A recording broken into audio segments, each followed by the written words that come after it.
విడిచిపెట్టు, నీలో ఉన్న చెడు క్రియలను విడిచిపెట్టు, నీలో ఉన్న చెడు తత్వాన్ని విడిచిపెట్టు. నా వైపు నువ్వు మోకరించి ప్రార్థన చేస్తే నీ జీవితంలో నేను చాలా ప్రత్యేకమైన కార్యాలు చేస్తా.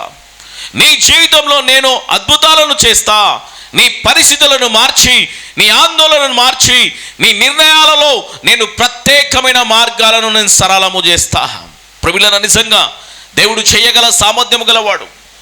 ఈరోజు ఓటమి అడుగులో నువ్వు ఉన్నవేమో, అవమానమైన అడుగులో నువ్వు ఉన్నవేమో, నిందలనే అవమానంలో ఉన్నవేమో, శక్తులను చుట్టుకొని పదే నేను అవమానపరుస్తురేమో, నీ ఎదుగుదలను చూసి అనేకులు ఏడుస్తూ ఉన్నారేమో కదండి. నీ కుటుంబాన్ని అంధకారాలు చుట్టుకొని ఈరోజు మానసికమైన పరిస్థితులు నువ్వు ఉంటే పరిశుద్ధాత్మ దేవుడు ఈరోజు నీతో మాట్లాడుతున్నాడు, నిన్ను ధైర్యపరుస్తున్నాడు, నీ కుటుంబాన్ని బలపరుస్తున్నాడు. నీకున్న ప్రతి ఆ ఆందోళన నుంచి ఆయన విడిపించి సామర్థ్యమును మీకు కలగజేయబోతున్న ఈ రోజు. హల్లెలూయా.